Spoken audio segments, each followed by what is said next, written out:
आपका वापस स्वागत है। मैं Vivek Bindra, founder and CEO बड़ा बिजनेस .com। आज मैं एक सन्यासी के विषय में बात करूंगा। वीडियो थोड़ा अलग होगा, आज डिफरेंट होगा। सन्यासी के जीवन से पावरफुल बिजनेस लेसन्स। ये एक अलग ही सन्यासी है। हिल डिवाइन ग्रेस अभय चरणारविंद भक्ति वेदांत स्वामी शिला प्रभुपाद। कौन है शिला प्रभुपाद? ये इस्कॉन के फाउंडर आचार्य हैं। इस्कॉन का नाम तो लगभग पूरी दुनिया ने सुना है, इनका नाम कम लोगों ने सुना है। स्वामी विवेकानंद को तो लोग जानते हैं, लेकिन इनके बारे में कम जानते हैं। आज कुछ ऐसी अद्भुत बातें बताऊंगा, वीडियो से नजर मत हिला दीजिएगा। शिला प्रभुपाद से आप दुनिया भर के सारे बिजनेस लेसन सीख सकते हैं। आप पंक्चुअलिटी सीखना चाहते हैं, टाइम मैनेजमेंट, लीडरशिप को कैसे तैयार करें, एक इंस्टीट्यूशन को कैसे स्केल करें, बिना पैसे के एक ऑर्गेनाइजेशन को कैसे बिल्ड करें, सस्टेनेबिलिटी कैसे लाएं, प्रोसेस कैसे लेके आए, पीपल स्किल क्या होते हैं, रैपिड एक्सपेंशन, ग्रोथ, स्पीड, ये कैसे आता है। बंगाल में इनका जन्म हुआ था 1896 के अंदर, और इनकी माता का देहांत हो गया था जब ये 14 साल के थे, 1910 में।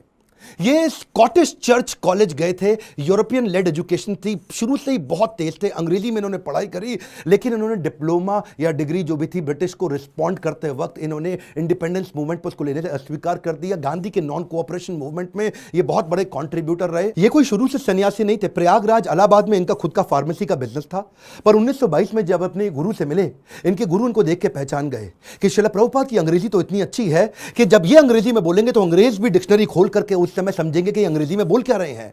तभी इन्होंने प्रभुपाद को एक आदेश दिया, क्या तुम मेरे लिए एक काम कर सकते हो? तुम्हारे को शास्त्रों में मन भी लगता है और अंग्रेजी भी अच्छी है, तुम भगवत गीता के ज्ञान को अंग्रेजी भाषा में पूरी दुनिया तक पहुंचाओ, क्योंकि हमारे शास्त्रों को दुनिया में कोई नहीं लेके जा रहा। दुनिया की किताबें हमारे देश में आ रही हैं। श्रील प्रभुपाद ने उनकी इंस्ट्रक्शन को दिल से लगा लिया। गुरु मुख पद्मा वाक्या चित्ते कौरिया ऐक्या, के गुरु के मुख से निकले हुए वाक्यों को चित्त के साथ एक कर लो। अंग्रेजी में भगवत गीता को ट्रांसलेट करना शुरू कर दिया। बैक टू गॉडेड किताब लिखते, भगवत गीता को ट्रांसलेट करते। लैपटॉप टाइपराइटर नहीं हुआ करता था, कंप्यूटर नहीं होता था, मैनुअली लिखते थे। एक साल लगा करके इन्होंने कई पेजेस के अंदर भर करके भगवत गीता को ट्रांसलेट किया। एक दिन फैक्ट्री से वापस आ रहे थे, अपने घर पहुंचे। जब घर पहुंचे तो ढूंढने लगे कागज कहां हैं सारे। इतनी मेहनत की, कागज इनको मिल नहीं रहे थे, बड़े परेशान थे उस समय। अपनी धर्मपत्नी से पूछा कि वो कहां है जो मैंने भगवत गीता ट्रांसलेट करी। तो अचानक इनकी पत्नी ने जो बोला, इनके होश उड़ गए। इनकी पत्नी ने कहा वो सारे तो मैंने कबाड़ी को बेच दिए। बोलो क्यों बेचे? बोला उसके बदले में मैंने चाय खरीद ली, अंग्रेजों ने बताया चाय पीनी चाहिए। प्रभुपाद को बहुत बुरा लगा। अचानक प्रभुपाद ने उनसे पूछ लिया टी और मी। इनकी पत्नी ने बोल दिया टी। उस दिन उन्होंने अपना घर छोड़ दिया, संन्यास लेने की तैयारी करी। वहां से जाकर के उन्होंने फिर से भगवत गीता लिखनी शुरू करी। बाद में ये वृंदावन चले गए, कई साल वृंदावन रहे, भगवत गीता लिखी, उसकी तैयारी करी। ये पहले से जानते थे कि दुनिया का नंबर 1 देश अमेरिका और अमेरिका का नंबर 1 शहर न्यूयॉर्क, तो मैं शुरुआत न्यूयॉर्क से ही करूंगा। थोड़ा इमेजिन करिए, 70 साल का किसी बूढ़े व्यक्ति का चित्र लेके आइए अपने मन में। 70 साल की उम्र में 32 दिन की जहाज की लंबी यात्रा, जिसमें रास्ते में इनको 2 बार हार्ट अटैक आ गया। कुछ केवल साथ में $7 लेके कुछ किताबें लेकर निकल पड़े। वहां कोई इनको जानता नहीं था। ये जानते थे कि मैं अकेला हूं और मैं सब कुछ नहीं कर सकता। मैं सब कुछ नहीं कर सकता इसका मतलब ये थोड़ी कि मैं कुछ भी नहीं कर सकता। मैं सब कुछ नहीं कर सकता इसका मतलब यह नहीं कि मैं कुछ भी नहीं कर सकता, क्योंकि मैं कुछ कर सकता हूं तो मैं कुछ कर लूंगा, और कुछ कुछ कर करके मैं सब कुछ भी कर दूंगा।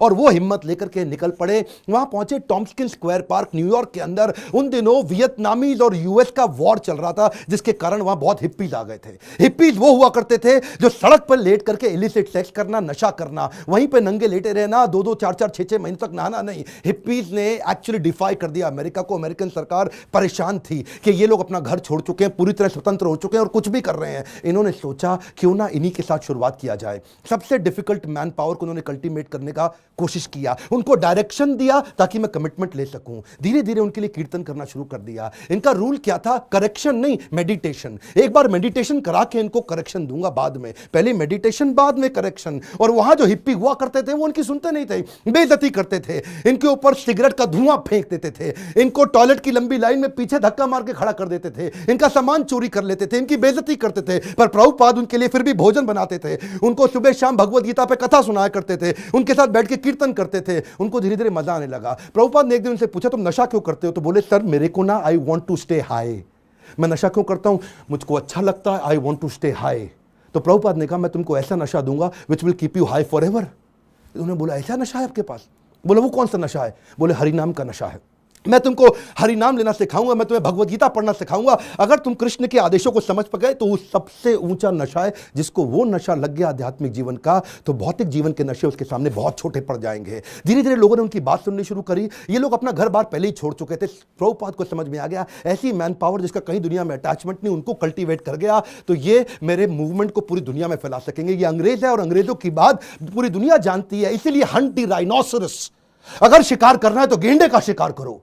प्रभुपाद ने सबसे कठिन मुद्दा उठाया और उसके बाद अमेरिका की सरकार भी प्रभुपाद को धन्यवाद करती थी कि तुमने ऐसे लोगों को नशा छुड़वा दिया। वो सारे हिप्पी हैप्पी बन गए। क्या कमाल, दोबारा सुनिए, हिप्पीज को हैप्पी बना दिया इन्होंने। कैसे हैप्पी बनाया? उनको गुलाब जामुन बना बना के अपने हाथ से खिलाते थे, उनको कथा सुनाते थे और धीरे धीरे उनका हृदय में परिवर्तन आया। और वहीं से प्रभुपाद ने, ये लीडर्स ऑफ लीडिंग लीडर थे प्रभुपाद, मेरी बात सुनिए, एम्पावर करते थे, लीडर्स ऑफ लीडिंग लीडर। इतना विश्वास डाला उनमें, इतना ट्रस्ट डाला उनमें कि उनको बोला यहां से तुम मेरे सारे शिष्य बन चुके हो। 10,000 शिष्य उन्होंने बनाए धीरे धीरे करके यूएस के अंदर। 2 को उन्होंने भेजा यूरोप में, 2 को भेजा अफ्रीका, फिर 2 को ऑस्ट्रेलिया, फिर 2 को रशिया, फिर 2 को इंडिया। ऐसा करते करते उन्होंने सब जगह लोगों को अलग अलग भेजा और बोला अब इस भगवत गीता को तुम लेके जाओ। मैंने तुमको सिखाया, अब तुम दूसरों को सिखाओ। 1965 से 1977 तक लगभग 11-12 साल इन्होंने पूरी तरह अपने आप को झोंक दिया। पैसे की कमी थी इनके पास, सोचा पैसा नहीं है तो अगरबत्ती, पूजा में काम आने वाली अगरबत्ती का बिजनेस इन्होंने अपने शिष्य को करना समझाया। लगभग 3 सालों के अंदर $1 मिलियन का रेवेन्यू आना शुरू हो गया अगरबत्ती के बिजनेस से। किताबें इन्होंने तेजी से लिखनी शुरू कर दी। 5.5 करोड़ किताबें इन्होंने इस दौरान पूरी दुनिया के अंदर बांटी। किताबें बेच करके कुछ फंड रेज किया जिससे इन्होंने मंदिर बनाने का प्रयास किया। अपने शिष्यों को समझाया, उनको सिखाया। वो किताबों को 25 भाषाओं में पूरी दुनिया के अंदर ट्रांसलेट किया। उन दिनों क्या हुआ, सब लोग, अंग्रेज लोग पूरी दुनिया में इनको देख रहे थे। ये कौन इंडियन सन्यासी आया है जिसने भगवत गीता, कृष्ण अर्जुन, जिसकी कोई जानकारी नहीं किसी को, लेकिन गोरे काले हर धर्म के लोग सीखने लग गए। ये रिलीजन से आगे लेकर के चले गए। इन्होंने कहा रिलीजन नहीं, मैं स्पिरिचुअलिटी की बात कर रहा हूं। उसी दौरान एक रिपोर्टर इनके पास आया, बोला Swami ji, India has a factory of producing God. Every weekend a God comes from India and says that I will make you God, start funding me, come on. तो स्वामी जी हैरान हो गए। बोला Swami ji, are you also God? क्या स्वामी जी तुम भी भगवान हो? तो प्रभुपाद ने बोला नहीं नहीं, मैं भगवान नहीं हूं, मैं भगवान का नौकर हूं। तो वो हैरान हो गया। पहली बार कोई ऐसा व्यक्ति आया हिंदुस्तान से जो बोला मैं भगवान नहीं हूं, भगवान का नौकर हूं। तो प्रभुपाद ने बोला नहीं, मुझसे गलती हो गई, मैं भगवान का नौकर भी नहीं हूं, मैं भगवान का नौकर बनने का प्रयास कर रहा हूं। I am all a servant of God, but it is for you to recognize. सारे अमेरिका के अंदर अखबारों में छप गया कि पहली बारी कोई ऐसा इंडियन आया जो बताता है I am trying to become servant of God, I am not God. उन्हीं दिनों हेनरी फोर्ड के पोते एल्फ्रेड फोर्ड इनसे मिलने के लिए आए। हेनरी फोर्ड का नाम बहुत हुआ करता था पृथ्वी के अंदर, प्रभुपाद कम बोलते थे, लिमिटेड बोलते थे। जब एल्फ्रेड फोर्ड इनसे मिलने आए तो प्रभुपाद ने केवल उनसे एक ही क्वेश्चन पूछा, where is Henry Ford now? अब हेनरी फोर्ड जीवित नहीं थे, बस केवल उनकी आंखों में आंख डाल के प्रश्न पूछा। एल्फ्रेड फोर्ड उसी समय घबरा गए। उनको समझ आ गया कि ये जीवन किसी के लिए नहीं है, कोई नहीं बचने वाला यहाँ पे। और उसी दिन उन्होंने प्रभुपाद को सरेंडर कर दिया और उनसे कहा मुझे भी भगवत गीता सिखाइए। ये ऐसे संत सन्यासी है जिनके कारण आज पूरी दुनिया के अंदर सैकड़ों हजारों ऐसे मंदिर बने जहां भगवत गीता पढ़ाई जा रही है, सिखाई जा रही है। पाकिस्तान जहां कुछ भी हो रहा हो, लेकिन आज भी इस्कॉन के 12 मंदिर है पाकिस्तान में जहां रोज शाम को भगवत गीता पे कथा की जाती है। ये बड़ा अनइमेजिनेबल था कि कुछ ही सालों के अंदर इन्होंने 6 महाद्वीप, 6 कॉन्टिनेंट के अंदर 108 मंदिर बना दिए। ये तब किया जब वेंचर कैपिटल नहीं था, कोई एंजल फंड नहीं था, प्राइवेट इक्विटी नहीं था, कोई आईपीओ नहीं निकाला, कोई बैंक लोन नहीं है, कंप्लीटली बूटस्ट्रैप्ड, सैलरी देने का पैसा नहीं है, लाइफ टाइम वॉलंटियर्स इकट्ठे किए। 10,000 उन दिनों इन्होंने अपने शिष्यों को लेटर पे लिख लिख के बात किया। इमेजिन करिए, कम्युनिकेशन बहुत स्लो था। मैं सोचता हूं कई बार अगर प्रभुपाद आज होते ना तो भगवत गीता इंडिया की राष्ट्र पुस्तक नहीं होती, पूरे विश्व के अंदर होती। इतनी स्पीड थी प्रभुपाद की। उस समय जब अपने शिष्यों से बात करते थे तो न्यूयॉर्क से साउथ अफ्रीका चिट्ठी भेजते थे। वो चिट्ठी में प्रश्न पूछता था, जवाब देते थे, फिर चिट्ठी वापस आती थी, फिर उसका उत्तर देते थे। इमेजिन करिए 10,000 ऐसे लेटर लिखे इन्होंने, कितना समय की कमी रहा होगा। इनके इतने सारे philosophical issues, managerial issues, personal issues, professional issues, सब पे गाइड किया करते थे। व्हाट्सएप नहीं था, कम्युनिकेशन नहीं था, वहां पे फ्लाइट तेज नहीं जाती थी। बावजूद उसके इन्होंने 12 साल के अंदर 15 बार पूरी पृथ्वी का भ्रमण किया। एक बात समझिए, sales is not about selling, it is about building trust in education. Building trust in education. विश्वास बढ़ाओ, एजुकेट करो, विश्वास बढ़ाओ, एजुकेट करो। दुनिया भर में इतना विश्वास बढ़ा दिया, एजुकेशन बढ़ा दिया भगवत गीता के बारे में कि बीटल्स, जो उस समय बहुत फेमस हुआ करता था, बीटल्स के जॉर्ज हैरिसन ने अपना 70 एकड़ का फार्म वॉटफोर्ड में लंदन के नजदीक इनको डोनेट कर दिया। वो उनका शिष्य बन गया और अपने रॉकस्टार गानों के साथ साथ कीर्तन करने लग गया, हरे कृष्णा। उन्हीं दिनों प्रभुपाद जी साथ साथ इतनी किताबें लिखना चाहते थे, जानते थे मैं बूढ़ा हो गया हूं, सारी चीजें लिख के चला जाऊं ताकि लोग उसको आसानी से फॉलो कर सकें। उन्होंने खुद से लिखना बंद कर दिया, डिक्टाफोन ले लिया। डिक्टाफोन जानते क्या होता है? उस पर ये रिकॉर्ड करते थे और चलते चलते रिकॉर्ड करते थे, बैठे बैठे रिकॉर्ड करते थे। 24 घंटे में से 22 घंटा सेवा करते थे, 2 घंटा आराम करते थे। अनइमेजिनेबल है, मैं थोड़ा आपको बता रहा हूं फिर से, इसको मत मिस करिएगा। 24 में से दुनिया जानती है प्रभुपाद 22 घंटा सेवा करते थे, 2 घंटा रात को 10 से 12 तक आराम करते थे, रात को 12 से सुबह 4 बजे तक किताबें ट्रांसलेट किया करते थे, क्योंकि इनके गुरु का आदेश था किताबें ट्रांसलेट कर करके रिकॉर्ड करते थे उसको, जानते थे मैं लिखूंगा टाइप करूंगा टाइम लगेगा, शिष्यों को बोलते थे तुम रिकॉर्डिंग को सुनो उसको टाइप करो। उसी समय टेक्नोलॉजी का इस्तेमाल करते थे। डिक्टाफोन के बाद माइक्रोफोन आया, माइक्रोफोन पे करने लगे। सुबह की साधना करते, मंदिर में मंगल आरती करने के बाद, जब करने के बाद जब बाहर वॉक करने निकलते 1 घंटा वॉक करते, शिष्य को साथ में लेते, उस समय फिर से ट्रांसलेट करते, शिष्य माइक पकड़ के चलते रहते, ये मॉर्निंग वॉक पे फिर से ट्रांसलेट करते। जानते थे इनके पास समय कम था। प्रभुपाद ने अपने 12 साल के अंदर वो काम किया जो कि बिल्कुल अकल्पनीय है। इसमें मैं आपको एक बात सिखाना चाहता हूं, इसको बोलते हैं EFA, elephantine focused advantage. Elephantine focused advantage, इसको बोलते हैं अव्यर्थ कालत्वम। संस्कृत का शब्द है अव्यर्थ कालत्वम, यानी कि इतना सा भी समय वेस्ट नहीं करना। ऑब्सेसिव अटेंशन टू डिटेल, और इसको क्या कहते हैं OAD, obsessive attention to detail. हाथी के बराबर हाथी शब्द इस्तेमाल किया गया, एलिफेंटाइन फोकस, क्योंकि लगना चाहिए आपको बहुत भयंकर फोकस है ये। मेरा एक दोस्त है, वो मुझे क्या कहता है कि यार विवेक, मेरे को 12 साल लग गए एक फैक्ट्री को 2 फैक्ट्री बनाने में। सुनिएगा, 12 साल लगे एक फैक्ट्री को 2 फैक्ट्री बनाने में, जिसमें मैंने बहुत पैसा लगाया। प्रभुपाद बिना पैसे के एक मंदिर को 108 मंदिर बना दिया 12 साल के अंदर। ये किया कैसे? बिना तनख्वाह दिए। मैं इतनी तनख्वाह दे रहा हूं, लोग काम नहीं कर रहे, ये बिना तनख्वाह के लोगों से इतना काम करा लेते हैं। इसी को बोलते हैं कि वैकुंठ से जब व्यक्ति आता है और ऐसी लीडरशिप बिल्ड करता है, ऐसी लीडरशिप वाला व्यक्ति इतना एम्पावर कर देगा कि एक ऑर्डिनरी आदमी से एक्स्ट्रा ऑर्डिनरी काम करा जाएगा। जब जेब में पैसा हो तो स्पीड आ जाती है। सुनिएगा ध्यान से, जब जेब में पैसा हो तो स्पीड तो आ ही जाती है, लेकिन प्रभुपाद की जेब में पैसा नहीं था। ये थोड़ा सा अनइमेजिनेबल केस स्टडी है कि लो कॉस्ट हाई स्पीड। सुनिएगा ध्यान से, बिना पैसा लगाए लो कॉस्ट पे हाई स्पीड कैसे बिल्ड करें? इसका तरीका क्या है? अर्जेंसी और पीपल स्किल।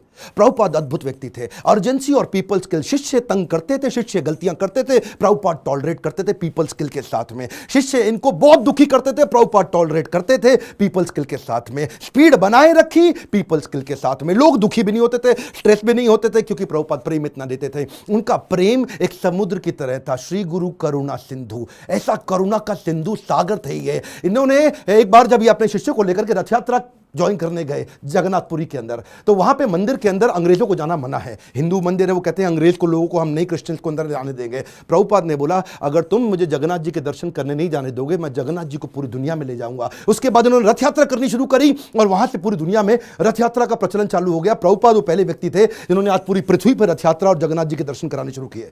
यहां पे ये रुके नहीं, इसके बाद उन्होंने सोशल और चैरिटेबल काम भी किए। World largest vegetarian food relief program शुरू किया जिसका नाम है food for life, Sunday feast. ये दुनिया भर के अंदर हजारों मंदिरों के अंदर रोज शाम को हजारों लोगों को फ्री में खाना बंटता है। इंडिया में मिड डे मील की स्कीम को एक्वायर कर लिया उन्होंने, सरकार की स्कीम को इस्कॉन ने। क्या किया आज आपको जान के हैरानी होगी, बुद्धि चकरा जाएगी। 14 लाख गरीब बच्चों को रोज मिड डे मील का भोजन आज इस्कॉन अपने मंदिर से बना करके भेजता है। Can you imagine? 14 लाख बच्चों को कभी अपने आप को पॉपुलराइज नहीं किया, कभी अपनी इन्होंने गाथा नहीं गाई, कभी अपने आप को भगवान नहीं बताया, कभी अपने आप को अपनी तारीफ नहीं करी, अपनी सेवाओं को आगे रखा और बिना प्रमोशन के किसी को कभी प्रमोट नहीं किया।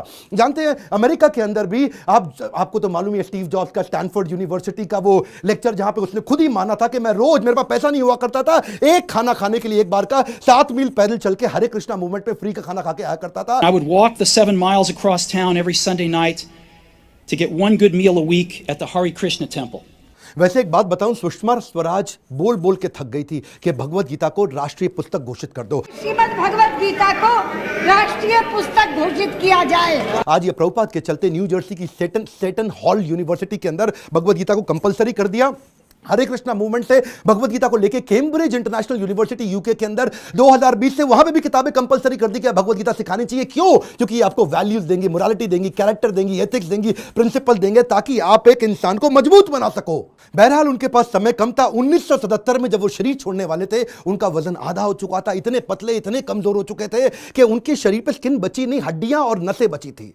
जब डॉक्टर भी मिलना आता था ना, उसकी भी बुद्धि चकरा जाती थी कि मैं कैसे दबाऊं, कहीं ऐसे नसों से हड्डी में चुप के दर्द ना होने लग जाए इनको। शिष्य लोग आसपास देखते थे डॉक्टर का मुंह कितना इंच खुला हुआ है, ऐसा ऐसा। डॉक्टर हैरान होता था, इंच नापते थे ऐसा कि ये कैसा व्यक्ति कर रहे हैं। इस समय कॉन्शियसनेस को बिल्ड करना पॉसिबल ही नहीं है। प्रभुपाद के सारे ऑर्गन्स काम करना बंद कर चुके थे, उनकी उम्र बहुत ज्यादा हो चुकी थी, लेकिन उस समय डेथ बेड पे, क्षमा चाहता हूं गलत शब्द यूज कर रहा हूं, ऐसे लोगों की कभी डेथ नहीं होती, लेकिन उस समय उस बिस्तरे पे भी लेट करके प्रभुपाद शरीर छोड़ने से पहले भी ट्रांसलेट कर रहे हैं भागवतम को कि मेरे जाने से पहले मैं अपने गुरु के आदेश को पूरा करके जाऊं। अद्भुत। डॉक्टर बोला संभव ही नहीं है, यह बिल्कुल पॉसिबल नहीं है। So, if we have the chance of association with devotees, जानते हैं ये प्रभुपाद ऐसे व्यक्ति थे, जाने से पहले इन्होंने पूरा मैनेजमेंट मैनकॉम, कॉर्पोरेट्स के अंदर ना मैनकॉम होता है, मैनकॉम का मतलब क्या है, मैनेजमेंट कमिटी। तो प्रभुपाद चाहते थे मैं इसको फैमिली रन बिजनेस की तरह ना चलाऊं, इसको इतना प्रोफेशनल कर दूं, जैसे बड़े कॉर्पोरेट्स होते हैं वो फैमिली की तरह नहीं चलते, प्रोफेशनल तरीके से चलते हैं। उन्होंने एक मैनेजमेंट कमिटी बनाई, 12 लोगों की लीडरशिप तैयार करी, बोला जो भी डिसीजन होगा, जो भी पॉलिसी होगी, ये 12 लोग मिलकर के करेंगे ताकि कभी भी करप्शन ना लेकर के आए। जब भी अकेले का खुद का बिजनेस होता है तभी करप्शन आता है। कई ऐसे गुरुजी हैं जिनके बेटे भी अपने आप गुरु बन जाते हैं, उनके बेटे भी अपने आप गुरु बन जाते हैं। यहां पे केवल काबिल व्यक्ति को गुरु बनाया जाता है, यहां पे गुरु को नहीं प्रमोट किया जाता, यहां भगवत गीता को प्रमोट किया जाता है। एकर्स ऑफ एकर्स प्रॉपर्टी बना ली प्रभुपाद ने, लेकिन अपने बच्चों के नाम पे एक प्रॉपर्टी नहीं करके गए, सब कुछ सोसाइटी के नाम पे कर दिया। प्रभुपाद कहते थे कि बिलीफ स्पिरिचुअल होगा और बिहेवियर प्रोफेशनल होगा। सिस्टम सुनिए, कम ऑन, बिलीफ स्पिरिचुअल होगा और बिहेवियर प्रोफेशनल होगा। वो क्या कहते थे, प्रिंसिपल ग्लोबल है, ग्लोबल प्रिंसिपल पूरी दुनिया में एक जैसे होंगे, लेकिन रिसोर्सेज लोकल होंगे। अगर आपको पैसा चाहिए तो लोकल जगह से रेज करो, लोकल जगह पे खर्च करो। पैसा ना इस देश से उस देश जाएगा, ना उस देश से इस देश आएगा। प्रिंसिपल ग्लोबल होंगे और खर्चा रिसोर्सेज लोकल होंगे। यही मैं आपको बताना चाहता हूं। अगर इस प्रकार की लीडरशिप आप बिल्ड कर सके तो आपको जिंदगी के अंदर इसके लिए लीडरशिप क्वालिटी चाहिए, और वही मैं सिखाता हूं अपने प्रोग्राम्स के अंदर। इसको बोलते हैं लीडर, जिससे आप सारे स्पिरिचुअल भी और बिजनेस भी सारे लेसन एक साल ले सकते हो। रियल लीडरशिप वीडियो को डाउनलोड व्हाट्सएप पे करके पूरे देश में पहुंचाइए। स्वामी विवेकानंद को जानते हैं, श्रील प्रभुपाद को भी पहुंचाएंगे पूरी दुनिया के अंदर। भारत रत्न मिलना चाहिए ऐसे व्यक्ति को, ये मेरी आपसे प्रार्थना है। बहुत सीरियस हूं मैं आज, मैं अपने दिल से बोल रहा हूं। आज इनका जन्मदिन है, आज सारे व्हाट्सएप ग्रुप में, सारे फेसबुक ग्रुप में, अपने यूट्यूब चैनल पे इस वीडियो को निकाल के अपलोड करिए, पूरी दुनिया में पहुंचाइए। प्रभुपाद जी के बारे में पता चलना चाहिए। और अगर आपको वीडियो कहीं से मिला है, चैनल सब्सक्राइब करके बेल आइकॉन हिट करिए ताकि ऐसे वीडियो आपसे मिस ना हो सके। मेरे साथ जुड़े रहने के लिए, हर बार वापस आने के लिए आप सबका दिल से धन्यवाद।